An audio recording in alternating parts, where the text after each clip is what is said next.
Bapak, Ibu, dan saudara-saudari yang dikasihi oleh Tuhan, kita berjumpa lagi dalam Salam Pagi. Mari sebelum kita membaca dan merenungkan firman Tuhan, kita berdoa. Allah Roh Kudus, kiranya Engkau menolong kami agar firman-Mu yang kami baca dan kami renungkan meneguhkan, menguatkan, dan menuntun langkah hidup kami, sehingga kami boleh terus belajar berjalan seturut dengan kehendak-Mu. Di dalam nama Tuhan Yesus kami berdoa. Amin. Bapak, Ibu, dan Saudara, kita akan membaca dari Injil Markus pasal yang ke-8 ayat 1 sampai pasal 9 ayat yang pertama. Pada waktu itu ada pula orang banyak di situ yang besar jumlahnya, dan karena mereka tidak mempunyai makanan, Yesus memanggil murid-muridnya dan berkata, "Hatiku tergerak oleh belas kasihan kepada orang banyak ini. Sudah 3 hari mereka mengikuti aku dan mereka tidak mempunyai makanan. Dan jika mereka kusuruh pulang ke rumahnya dengan lapar, mereka akan rebah di jalan, sebab ada yang datang dari jauh." Murid-muridnya menjawab, "Bagaimana di tempat yang sunyi ini orang dapat memberi mereka roti sampai kenyang?" Yesus bertanya kepada mereka, "Berapa roti ada padamu?" Jawab mereka, 7. Lalu ia menyuruh orang banyak itu duduk di tanah. Sesudah itu ia mengambil ke-7 roti itu, mengucap syukur, memecah-mecahkannya, dan memberikannya kepada murid-muridnya untuk dibagi-bagikan. Dan mereka memberikan kepada orang banyak. Mereka juga mempunyai beberapa ikan, dan sesudah mengucap berkat atasnya, ia menyuruh supaya ikan itu juga dibagi-bagikan. Dan mereka makan sampai kenyang. Kemudian orang mengumpulkan potongan-potongan roti yang sisa sebanyak 7 bakul. Mereka itu ada kira-kira 4.000 orang. Lalu Yesus menyuruh mereka pulang. Ia segera naik ke perahu dengan murid-muridnya dan bertolak ke daerah Dalmanuta. Lalu muncullah orang-orang Farisi dan bersoal jawab dengan Yesus. Untuk mencobai dia, mereka meminta daripadanya suatu tanda dari surga.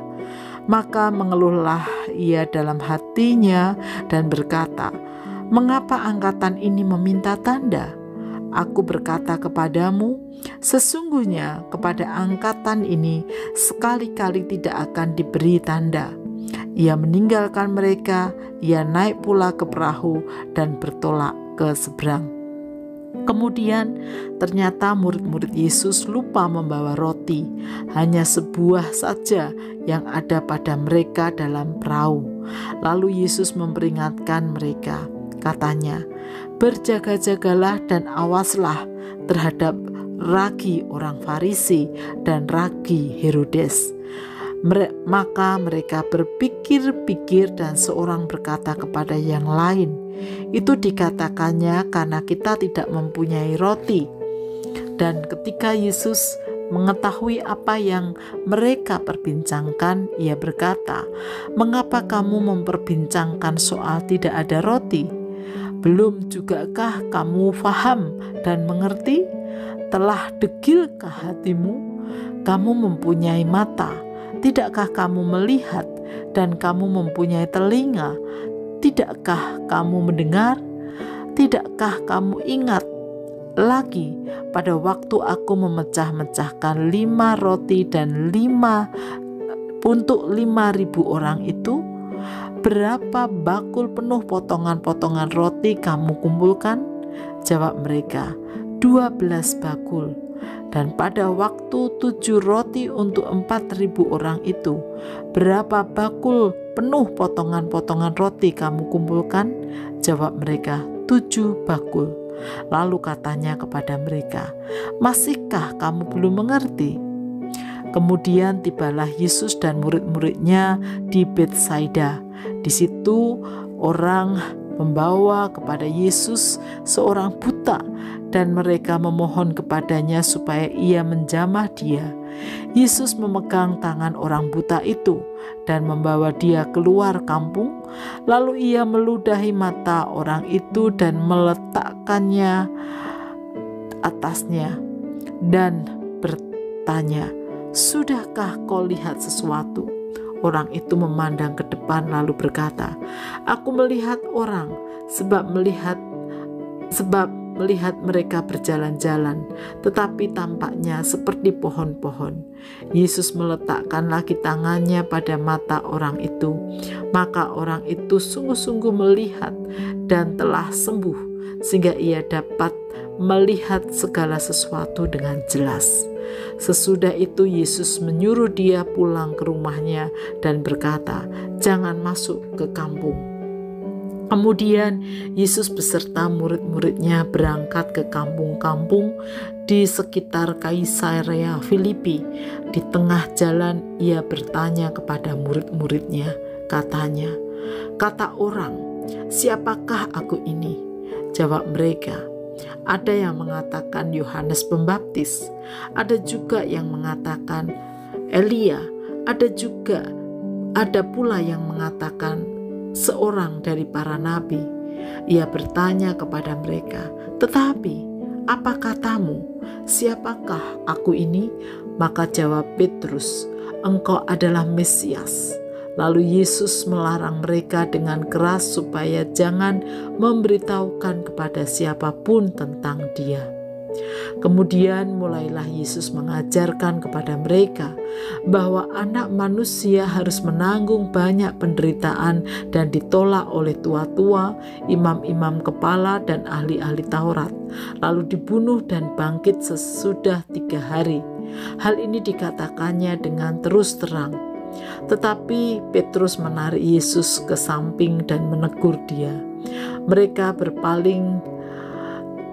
Maka berpalinglah Yesus dan sambil memandang murid-muridnya, ia memarahi Petrus, katanya, "Enyahlah iblis, sebab engkau bukan memikirkan apa yang dipikirkan Allah, melainkan apa yang dipikirkan manusia."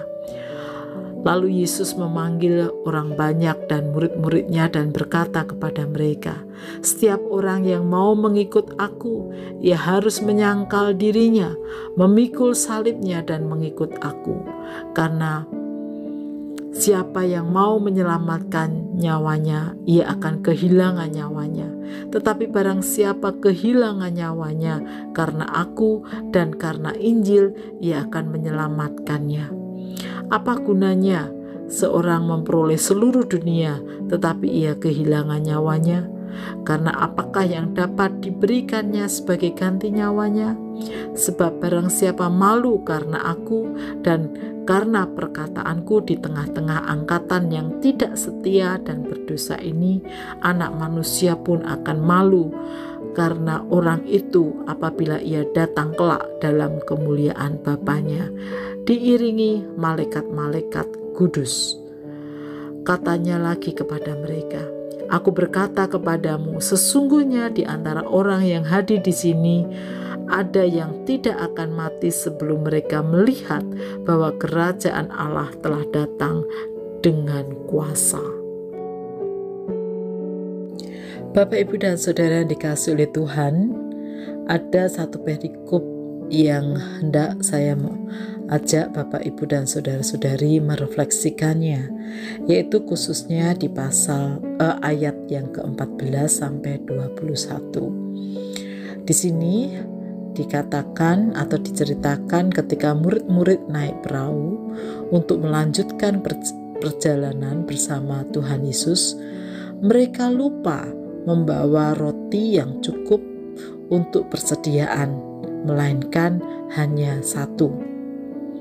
Pikiran mereka langsung dipenuhi dengan kekhawatiran, sampai-sampai mereka lupa apa yang barusan mereka alami bersama dengan Tuhan Yesus ketika Tuhan Yesus membuat mukjizat mencukupkan makanan yang diperlukan untuk banyak orang.